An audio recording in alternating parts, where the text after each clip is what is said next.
રાજપીપળા જે આઝાદી પહેલાં રાજાઓનું રાજ્ય હતું, જેમાં ઘણા રાજાઓ દ્વારા શાસન કરવામાં આવ્યું. રાજપીપળા રાજ્યનો ઇતિહાસ 14મી સદીથી શરૂ થાય છે, જેમાં રાજા ભોજના કુટુંબીજનમાંથી પરમાર વંશના રાજા અહીં આવીને વસ્યા હતા. જી હા મિત્રો, 14મી સદીની શરૂઆતમાં અહીંયા પરમાર કુળના રાજવંશ દ્વારા શાસન કરવામાં આવ્યું હતું. ત્યારબાદ ગોયલ રાજપૂતોએ રાજપીપળા પર શાસન કર્યું. રાજપીપળા પર સુલતાન મોહમ્મદ, સુલતાન અહમદ શાહ અને બહાદુર શાહ જેવા મુસ્લિમ રાજાઓએ આક્રમણ કર્યું હતું. મિત્રો, રાજાઓના શાસન દરમિયાન બાંધવામાં આવેલી ઇમારતો આજે પણ રાજપીપળામાં જોવા મળે છે, જેને જોઈને આપણને રાજપીપળા રાજ્યનો ઇતિહાસ જાણવાની ઈચ્છાઓ જાગે છે. જેથી આજના વિડીયોમાં આપણે રાજપીપળા રજવાડાનો ઇતિહાસ જાણીશું. મિત્રો, જ્યારે ભારત દેશ અંગ્રેજોના શાસનમાંથી આઝાદ થયો ત્યારે ભારતનું વિભાજન થયું, જેમાં ભારતના ભૂતપૂર્વ મૂળ રાજ્યોને નવા રચાયેલા ભારત સંઘ અને પાકિસ્તાન ગમે તે એક સાથે જોડાવાનો વિકલ્પ આપવામાં આવ્યો.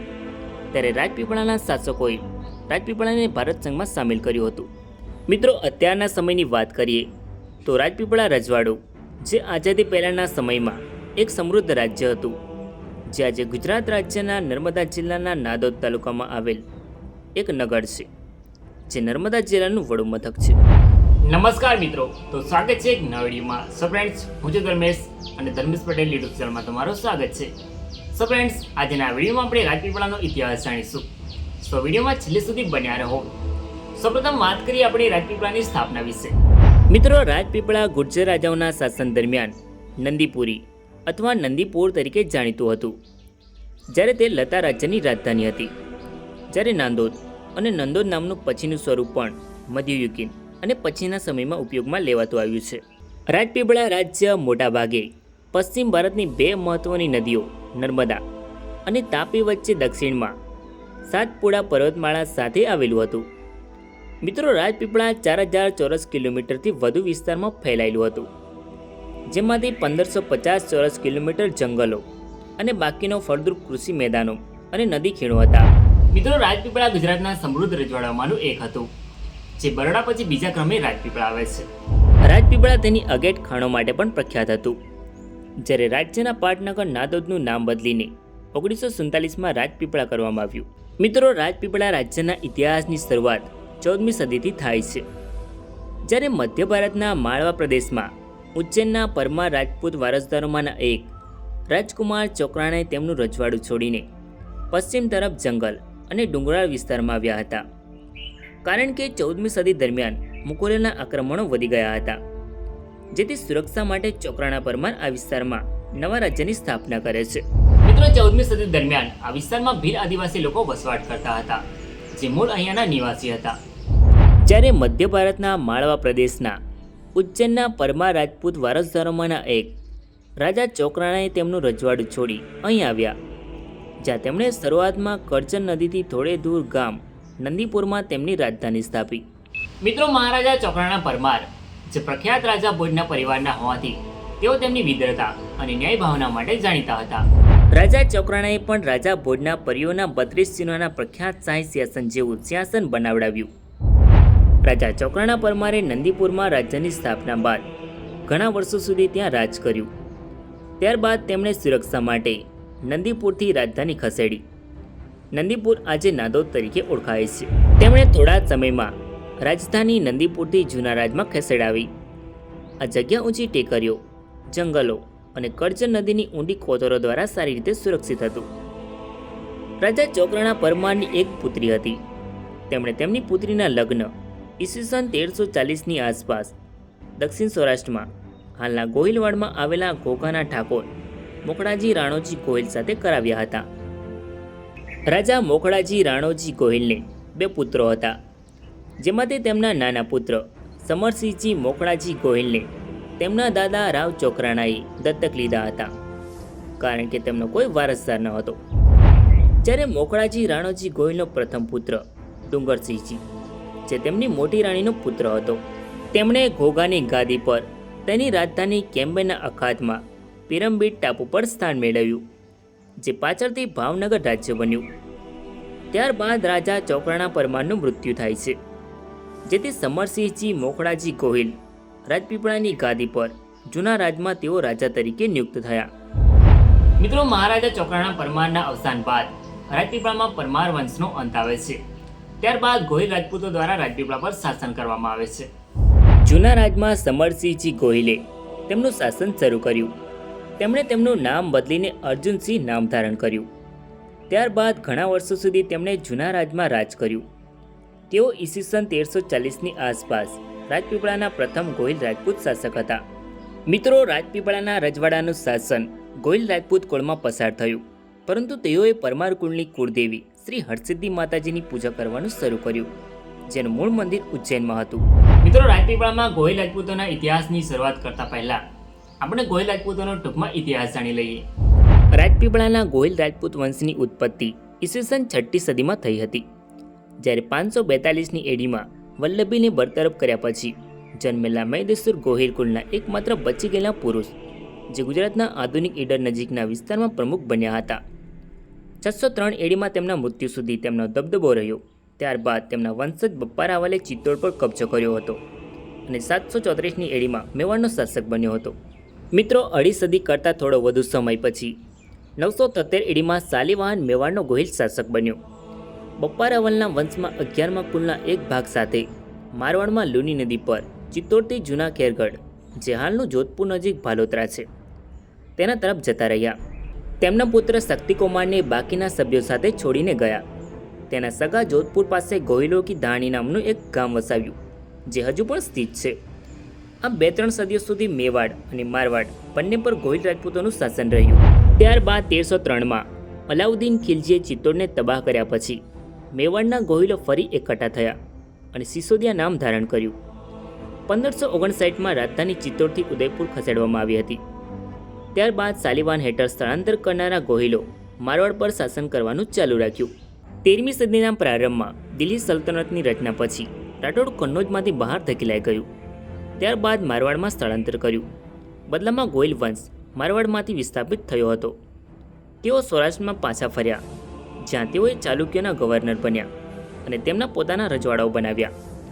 આ સમયગાળા દરમિયાન તેમના વંશજોમાંથી પ્રસિદ્ધ સેજકજી, રાણોજી અને મોખડાજી હતા, અને તેમના વંશજો ભાવનગર, રાજપીપળા, પાલીતાણા, લાઠી અને વલ્લભીપુરમાં વસ્યા હતા. મિત્રો, હવે વાત કરીએ આપણે રાજપીપળા રાજ્યમાં શાસન કરનારા ગોહિલ રાજપૂતો વિશે. મિત્રો, રાજપીપળાના પ્રથમ ગોહિલ રાજપૂત રાજા તરીકે સમરસિંહ મોખડાજી ગોહિલ નિયુક્ત થયા. તેમણે ઘણા વર્ષો સુધી રાજ્યમાં શાસન કર્યું. ત્યારબાદ તેમનું અવસાન થાય છે. રાણા ભાણસિંહજી. સમરસિંહના અવસાન બાદ રાજપીપળાની ગાદી પર રાણા ભાણસિંહજી નિયુક્ત થયા. તેમણે ઘણા વર્ષો સુધી રાજ્યમાં શાસન કર્યું. ત્યારબાદ તેમનું અવસાન થાય છે. રાણા ગોમેલસિંહ. રાણા ગોમેલસિંહે 1413થી 1421 સુધી રાજપીપળામાં શાસન કર્યું હતું. 1403માં ગુજરાતના સુલતાન મોહમ્મદ દ્વારા રાણા ગોમેલસિંહના નેતૃત્વમાં રાજપીપળા પર કાબૂ મેળવ્યો હતો, જેથી તેમને રાજધાનીથી ભાગી જવાની ફરજ પડી હતી. ત્યારબાદ 1416માં ગુજરાતના સુલતાન અહમદ શાહની આક્રમણ સામે ગોમેલસિંહની મોડાસા ખાતે ફરીથી હાર થઈ. ત્યારબાદ માળવાના સુલતાન હોસંગ શાહે રાણા ગોમેલસિંહના આમંત્રણ પર ગુજરાત સલ્તનત પર આક્રમણ કર્યું હતું, જેમાં અહમદ શાહ સામે ઈડર અને ચાંપાનેરના શાસકે સાથે જોડાણ કર્યું હતું. ત્યારબાદ અહમદ શાહને યુદ્ધમાં હરાવીને રાજપીપળાની ગાદી ફરીથી મેળવી લીધી હતી. ત્યારબાદ રાણા ગોમેલસિંહનું અવસાન 1421માં થયું હતું. રાણા વિજયપાલજી. રાણા ગોમેલસિંહના મૃત્યુ બાદ રાજપીપળાની ગાદી પર રાણા વિજયપાલજી આવે છે, જેમાં તેમણે રાજ્યમાં ઘણા વર્ષો સુધી શાસન કર્યું. રાણા હરિસિંહજી. રાણા વિજયપાલજીના અવસાન બાદ રાજપીપળાની ગાદી પર રાણા હરિસિંહજી આવ્યા. તેમના શાસનકાળ દરમિયાન 1431માં ગુજરાતના સુલતાન અહમદ શાહે રાજપીપળા પર ફરીથી હુમલો કર્યો, જેમાં રાણા હરિસિંહજીને તેમની રાજધાની છોડીને ભાગી જવાની ફરજ પડી હતી. પરંતુ તેઓ એક બહાદુર શાસક હતા. તેઓએ 12 વર્ષ સુધી રાજ્યની બહાર હોવા છતાં માળવાના સુલતાન સાથે જોડાણ કરીને 1443માં રાજપીપળા રાજ્ય પર ફરીથી વિજય મેળવ્યો હતો. મિત્રો, આ એ સમય હતો જેમાં ગુજરાત સલ્તનતના સુલતાન મોહમ્મદ બેગડાએ ચાંપાનેર સામેની લડાઈમાં કબજો મેળવ્યો હતો. મિત્રો, રાજા હરિસિંહજીએ રાજપીપળામાં ઘણા વર્ષો સુધી રાજ કર્યું હતું. ત્યારબાદ 1463માં તેમનું અવસાન થયું. મહારાણા ભીમદેવ. રાણા હરિસિંહજીના અવસાન બાદ રાજપીપળાની ગાદી પર મહારાણા ભીમદેવ આવ્યા હતા. તેઓએ ઘણા વર્ષો સુધી રાજપીપળામાં શાસન કર્યું. મહારાણા ભીમદેવ ગુજરાતના સુલતાન બહાદુર શાહના સાવકા ભાઈ પ્રિન્સ લતીફ ખાનને મદદ કરી હતી. ત્યારબાદ 1526માં બીજા યુદ્ધમાં મહારાણા ભીમદેવ શહીદ થાય છે. મહારાણા રાયસિંહજી. મહારાણા ભીમદેવના અવસાન બાદ મહારાણા રાયસિંહજી રાજપીપળાની ગાદી પર આવ્યા હતા. તેમણે તેના પિતાનો હત્યાનો બદલો લેવા માટે દાહોદ લૂંટી લીધું હતું. તેમના દળોએ મહારાણા પ્રતાપની સેના સાથે સમ્રાટ અકબરના શક્તિશાળી દળો સામે લડ્યા હતા, જેમાં રાજપીપળાની પહાડી જાતિઓ, ખાસ કરીને ભીલો સાથેના મજબૂત જોડાણે રાજપીપળાને રક્ષણ કરવામાં મહત્વની ભૂમિકા ભજવી હતી. રાજા રાયસિંહના શાસનકાળ દરમિયાન 25 મે 1531ના રોજ બહાદુર શાહે માંડુ પર કબજો કર્યો. ત્યાર પછી આ સૈન્ય માળવાના સુલતાન મોહમ્મદ શાહ ખિલજીને બંદી બનાવીને ચાંપાનેર લઈ જઈ રહ્યા હતા. આ સમાચાર સાંભળતા જ મહારાણા રાયસિંહે બહાદુર શાહના સૈનિકો પર હુમલો કર્યો હતો. ત્યારબાદ ઈસવીસન 1543માં તેમનું અવસાન થયું. ત્યારબાદ મહારાણા અભયરાજ રાજપીપળાની ગાદી પર આવ્યા. અભયરાજના અવસાન બાદ સુજનસિંહ રાજપીપળાની ગાદી પર આવ્યા. મહારાણા ભૈરવસિંહજી. સુજાનસિંહના અવસાન બાદ રાજપીપળાની ગાદી મહારાણા ભૈરવસિંહજી સંભાળે છે. और इब्राहिम लोदी लाख कोशिशों के बाद भी मारा गया। इसी के साथ ही भारत का भविष्य पूरी तरह बदल गया। अगर उस दिन ये घटना नहीं होती, સમય માટે તેમના શાસન દરમિયાન રાજપીપળામાં આશ્રય લીધો હતો, જેનો ઉલ્લેખ વીર વિનોદમાં જોવા મળે છે. મહારાણા પૃથ્વીરાજજી. મહારાણા ભૈરવસિંહના અવસાન બાદ મહારાણા પૃથ્વીરાજ રાજપીપળાની ગાદી સંભાળે છે. તેમના શાસનકાળ દરમિયાન તેમણે ગુજરાતના છેલ્લા સુલતાન મુઝફ્ફર શાહને આશ્રય આપ્યો હતો. ત્યારબાદ અકબરે મુગલ સૈન્ય સાથે રાજપીપળા પર 35,565 રૂપિયાની વસૂલી કરી. ત્યારબાદ 1593માં તેમનું અવસાન થયું. મહારાણા દીપસિંહ. મહારાણા પૃથ્વીરાજના અવસાન બાદ રાજપીપળાની ગાદી પર મહારાણા દીપસિંહ આવ્યા હતા. મહારાણા દુર્ગશાહ. મહારાણા દીપસિંહના અવસાન બાદ મહારાણા દુર્ગશાહ રાજપીપળાની ગાદી સંભાળી હતી. ત્યારબાદ 15મા રાજા મહારાણા મોહરાજ. ત્યારબાદ મહારાણા રેસાલજી. તેમના પછી મહારાણા ચંદ્રસિંહજી. ત્યારબાદ મહારાણા ગંભીરસિંહજી. તેમના પછી મહારાણા સુભેરાજજી. ત્યારબાદ મહારાણા જયસિંહજી. મહારાણા મલરાજ. મહારાણા મલરાજ રાજા જયસિંહના નાના પુત્ર હતા, જેમાં તેમના મોટા ભાઈ મુગધ રાજ્યે ગાદી ન સંભાળતા તેમણે રાજપીપળાની ગાદી સંભાળી. મહારાણા સુરમલજી. મહારાણા સુરમલજી તેમના કાકા મહારાણા મલરાજના અવસાન બાદ રાજપીપળાની ગાદી પર આવ્યા. ત્યારબાદ મહારાણા ઉદેકરજી. મહારાણા સુરમલ પછી રાજપીપળાની ગાદી પર મહારાણા ઉદેકરજી આવે છે. ત્યારબાદ મહારાણા શ્રી ચંદ્રબા, જે ચંદ્રબાજી તરીકે પણ ઓળખાય છે. તેમના પછી મહારાણા મત્રસલજી. ત્યારબાદ મહારાણા વેરીસાલજી. 18મી સદીમાં મહારાણા વેરીસાલજીએ મરાઠા કમાન્ડર દામાજી જાદવ સાથે જોડાણ કરીને મુગલ સમ્રાટ ઔરંગઝેબની પ્રચંડ સેનાને હરાવી હતી. 1730માં મુગલ સામ્રાજ્ય નબળું પડવાની સાથે જ મહારાણા વેરીસાલજીએ મુગલોને ખંડણી આપવાની બંધ કરી હતી. મહારાજા જીતસિંહજી. મહારાજા વેરીસાલજીના અવસાન બાદ તેમના પુત્ર મહારાણા જીતસિંહજી રાજપીપળાની ગાદી પર બેસે છે. મહારાણા જીતસિંહે મહારાજા પિલ્લાજી રાવ ગાયકવાડ સાથે સંધિ કરી અને નાદોદ તાલુકાને મુગલો પાસેથી છીનવી લેવામાં સફળતા મેળવી.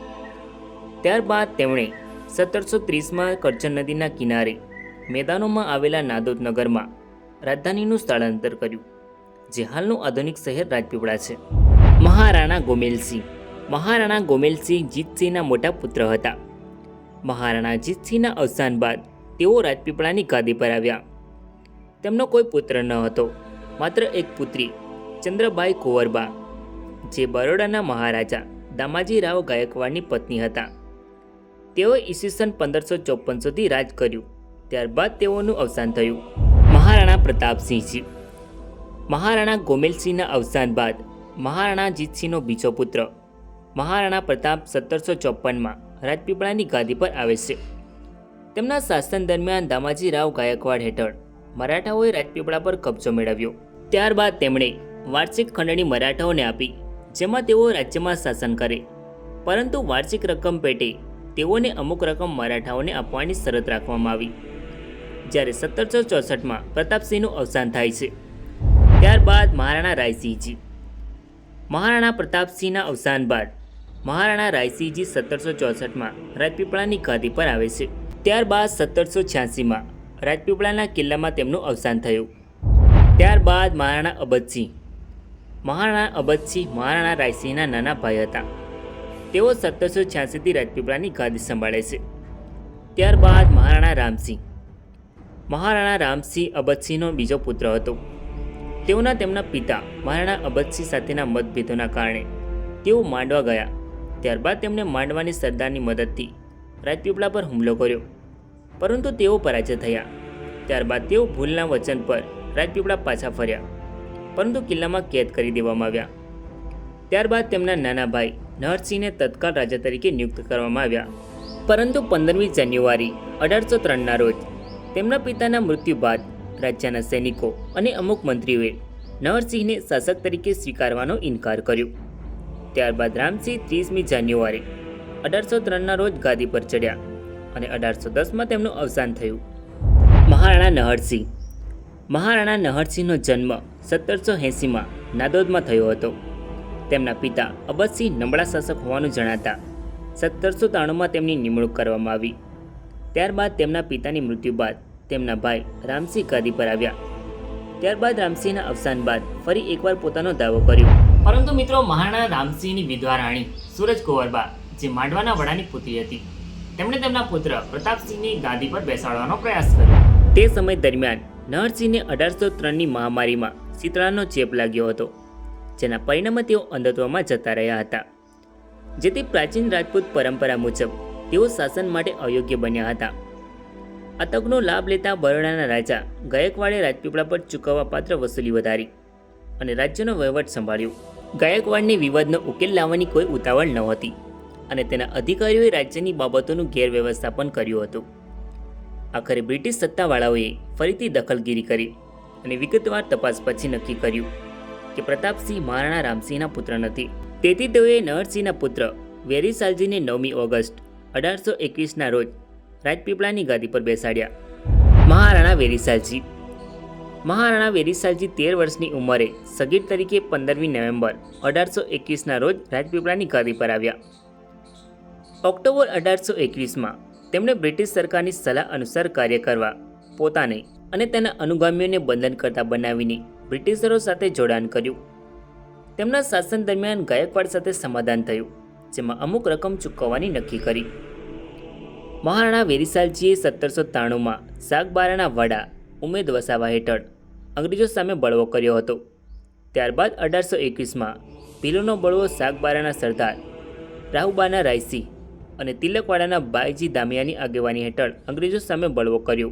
મિત્રો, એવું કહેવાય છે કે તાત્યા ટોપે રાજપીપળા, ગોધરા અને દાહોદના સમગ્ર વિસ્તારમાં બળવાનું સંકલન કરી રહ્યા હતા, જેમાં રાજપીપળા રાજ્ય વિદ્રોહીને કાબૂમાં લેવાના ઘણા મહિનાઓ સુધી અંગ્રેજોના નિયંત્રણમાંથી બહાર રહી સ્વતંત્ર રહ્યા હતા.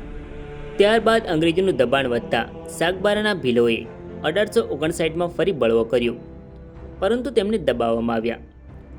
રાજ્યની સત્તા પુનઃસ્થાપિત થઈ, જેમાં વેરીસાલજી બીજાએ 17મી નવેમ્બર 1860ના રોજ રાજપીપળાની ગાદી તેમના પુત્ર ગંભીરસિંહની તરફેણમાં ત્યાગ કર્યો. બળવા દરમિયાન અંગ્રેજોના દબાણના પરિણામે રાજપીપળાના દિવાન દ્વારા ભારે કિંમત ચૂકવવામાં આવી, જેમાં બળવો કરનારા અનેકને ફાંસી આપવામાં આવી હતી. ત્યારબાદ 1868માં મહારાજા વેરીસાલજી બીજાનું અવસાન થયું. મહારાણા ગંભીરસિંહજીનો જન્મ ડિસેમ્બર 1846માં નાદોદમાં થયો હતો.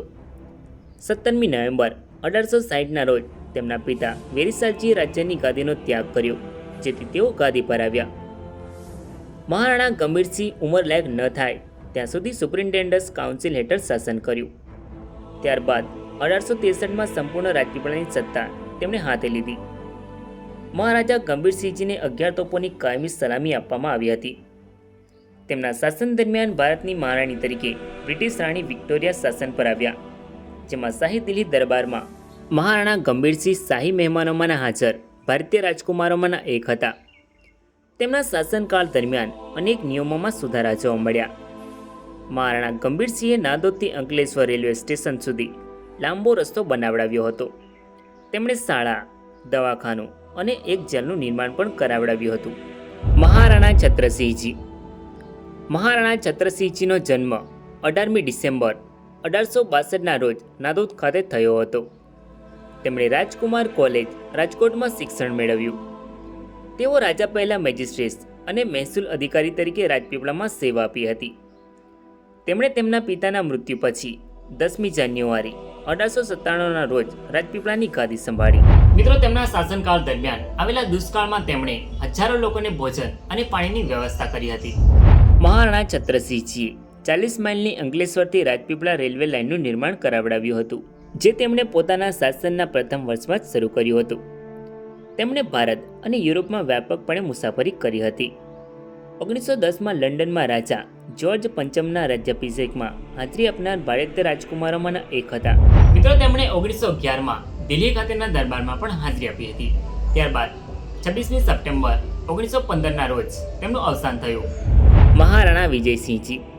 મહારાણા વિજયસિંહજીનો જન્મ 30 જાન્યુઆરી 1890ના રોજ છત્રવિલાસ પેલેસ નાદોદ ખાતે થયો હતો. તેમણે રાજકુમાર કોલેજ રાજકોટ અને ઇમ્પિરિયલ કેડેટ કોર્પ્સ દહેરાદૂન ખાતે શિક્ષણ મેળવ્યું. 26 સપ્ટેમ્બર 1915ના રોજ તેમના પિતાના અવસાન બાદ તેમણે 10મી ડિસેમ્બર 1915ના રોજ રાજપીપળાની ગાદી પર બેસ્યા. મહારાજા વિજયસિંહજીએ ટેકનિકલ અને કોલેજિયેટિક શિક્ષણ માટે મફત પ્રાથમિક, માધ્યમિક અને વાર્ષિક 6000ની શિષ્યવૃત્તિ રજૂ કરી. તેમણે 1930ની શરૂઆતમાં મુખ્ય બજારની સામે એક નાની ટેકરી પર વિશાળ અને ભવ્ય હાઈસ્કૂલનું નિર્માણ કર્યું. તેમણે વિધવા ફંડની સ્થાપના કરી, એક આધુનિક હોસ્પિટલ, 5 પ્રાદેશિક દવાખાનાઓ અને પશુ ચિકિત્સક હોસ્પિટલનું નિર્માણ કરાવડાવ્યું. મિત્રો, મહારાજા વિજયસિંહજીએ તેમના શાસનના પ્રથમ વર્ષમાં જ સિવિલ હોસ્પિટલનું બાંધકામ શરૂ કર્યું હતું, જેનું ઉદ્ઘાટન 1919માં બરોડાના મહારાજા સયાજીરાવ ગાયકવાડ દ્વારા કરવામાં આવ્યું હતું. તેમણે કૃષિ ક્ષેત્રમાં નોંધપાત્ર સુધારાઓ અને અનેક યોજનાઓ અમલમાં મૂકી હતી. તેમણે સાર્વજનિક બગીચાઓ, ગેસ્ટ હાઉસ, ક્લબ, જીમખાનું અને રમતો વગેરે જેવી સુવિધાઓ કરી હતી. તેમના શાસનકાળ દરમિયાન વીજળી ઉત્પન્ન કરવા, પીવાના પાણીની સપ્લાય અને સિંચાઈ માટે નર્મદા પર ડેમ બનાવવાની યોજના ઘડવામાં આવી હતી, જેમાં તેઓ પ્રોજેક્ટ માટે નાણાં એકત્ર કરવાની પ્રક્રિયામાં હતા. પરંતુ આ સ્વપ્ન સાકાર થાય તે પહેલાં રાજ્યનું વિલીનીકરણ કરવામાં આવ્યું હતું. મહારાજા વિજયસિંહજીએ રાજપીપળાથી અંકલેશ્વર લાઇન પર ઝઘડિયાથી નેત્રંગ વચ્ચે 30 કિલોમીટરની રેલવે લાઇન શરૂ કરી. તેમણે સારા રસ્તાઓ બનાવડાવ્યા, પાવર હાઉસ વગેરે બનાવડાવ્યું. 1930ના દાયકાની શરૂઆતમાં એક એરસ્ટ્રીમ મૂકો, જેના પર નાના વિમાનો ઉતર્યા હતા, જેમાં તેમણે રાજપીપળા શહેરથી દક્ષિણે કરજણ કિનારે 150 એકરમાં એરપોર્ટ બનાવવાની યોજનામાં હતા. તેમણે કાયદાઓમાં સુધારો કર્યા. તેમણે રાજપીપળા વિન્ડસ્લાડ અને એમ્બર્ગો નામના 3 સ્પીડ ફાઇટર વિમાન અને હોકર હેરિકેન નાઇટ ફાઇટર રાજપીપળામાં લાવ્યા હતા. મિત્રો, ભારતમાં બ્રિટિશ સામ્રાજ્યના શાસન દરમિયાન રાજપીપળા રાજ્ય પ્રગતિશીલ અને સમૃદ્ધ રજવાડું હતું. ત્યારબાદ ભારત દેશ અંગ્રેજોના શાસનથી આઝાદ થયો, જેમાં ભારતની તમામ 656 દેશી રિયાસતોને નવા રચાયેલા ભારત સંઘ અને પાકિસ્તાન ગમે તે એકસાથે જોડાવાનો વિકલ્પ આપવામાં આવ્યો. ત્યારે રાજપીપળાના મહારાજા વિજયસિંહજીએ 19મી માર્ચ 1948ના રોજ ઇન્સ્ટ્રુમેન્ટ ઓફ એક્સેશન પર હસ્તાક્ષર કર્યા અને 10મી જૂન 1948ના રોજ પોતાના રાજ્યને ભારતના પ્રભુત્વમાં ભેળવી દીધું. ત્યારબાદ બોમ્બે રાજ્યમાં રાજપીપળાને ભેળવી દેવામાં આવ્યું. જ્યારે ગુજરાત અને મહારાષ્ટ્ર અલગ થયા ત્યારે રાજપીપળાને ગુજરાતમાં સામેલ કરવામાં આવ્યું હતું. રાજપીપળા રજવાડું આજે ગુજરાત રાજ્યના નર્મદા જિલ્લાનું મુખ્ય મથક છે, જ્યાં આજે પણ ઐતિહાસિક ઇમારતો ઇતિહાસની ઝાંખી કરાવે છે. તો ફ્રેન્ડ્સ, આ તો રાજપીપળાનો ઇતિહાસ. આઈ હોપ કે તમને ઇતિહાસ ગમ્યો હશે. સો વિડીયોને લાઈક કરીને કમેન્ટમાં તમારો અભિપ્રાય જરૂર લખો. અને ચેનલમાં નવા હોય તો આવા જ અવનવા વિડીયો જોવા માટે ચેનલને સબસ્ક્રાઈબ જરૂર કરો. ધન્યવાદ.